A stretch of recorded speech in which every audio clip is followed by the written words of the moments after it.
Kitab Perjanjian Baru 1 Yohanes 4,6. 1 Yohanes 4:6. Kita berasal dari Tuhan, dan Dia yang mengenal Tuhan mendengar kita, tetapi dia yang bukan berasal dari Tuhan tidak mendengar kita.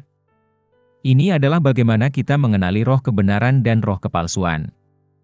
1 Yohanes 4:6. Tentang hidup kekal. Meskipun Free Grace Teologi mungkin mencoba untuk menafsirkan kehidupan kekal dalam 1 Yohanes sebagai terbatas pada kelompok elit orang percaya daripada semua orang percaya dan menafsirkannya sebagai merujuk bukan pada keselamatan melainkan pada pengalaman relatif persekutuan dengan Allah.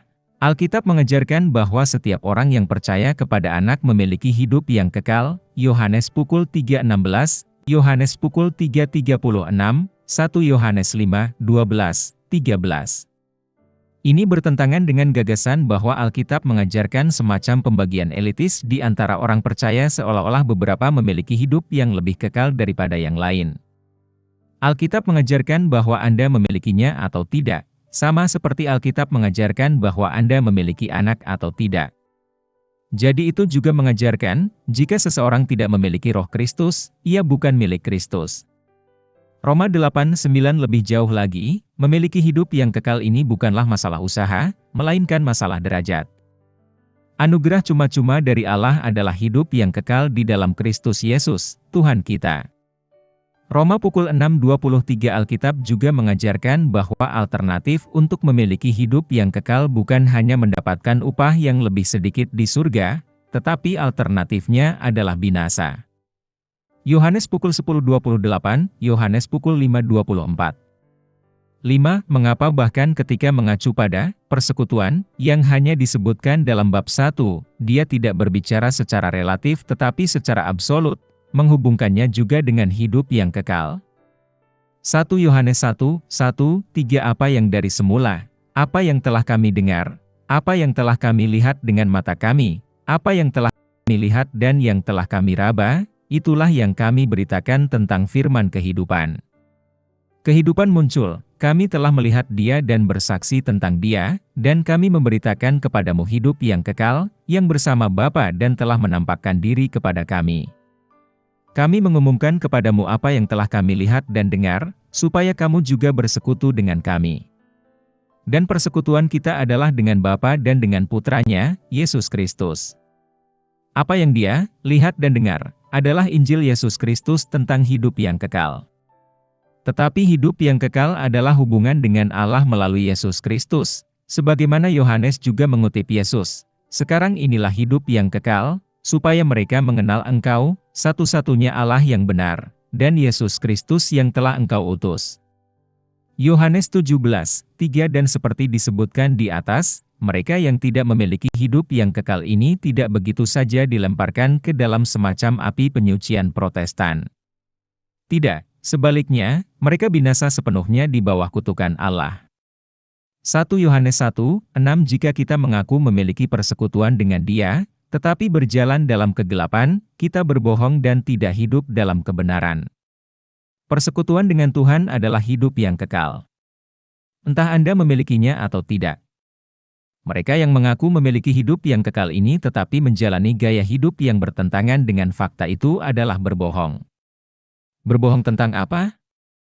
Berbohong tentang memiliki hidup yang kekal. Dengan kata lain, mereka tidak memiliki hidup yang kekal.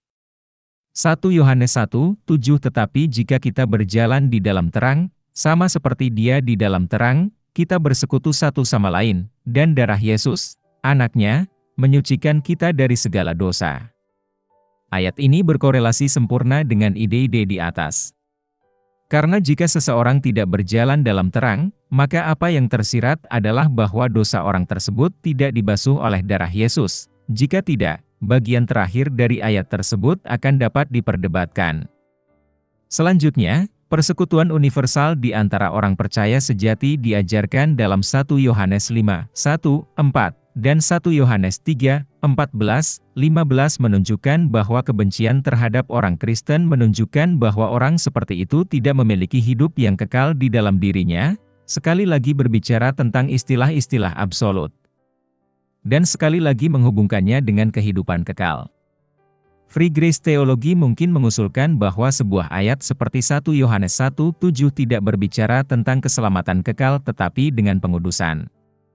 Jadi, mereka mengusulkan agar banyak dari mereka yang lahir dari Allah mati dengan dosa yang belum dibasuh oleh darah Yesus. Hal ini membawa banyak teolog ini ke berbagai tempat di api penyucian Protestan untuk menangani dosa yang tidak dimurnikan ini. Salah satu teolog Free Grace adalah Watchman Nee yang menulis, jika seseorang telah menjadi orang Kristen, tetapi tangan atau kakinya selalu berdosa, dia akan menderita hukuman api abadi di kerajaan surga.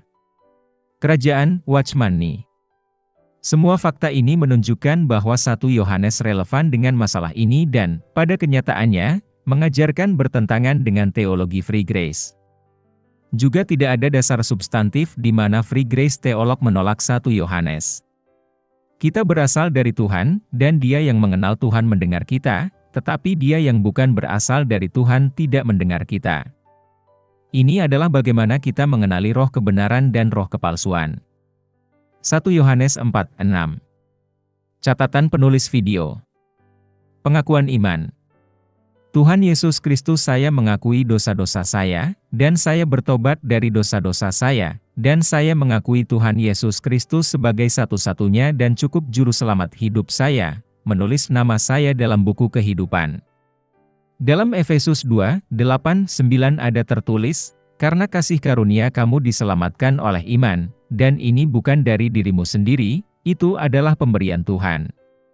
Itu tidak berasal dari pekerjaan, jangan sampai ada orang yang menyombongkan diri, Efesus 2:8-9.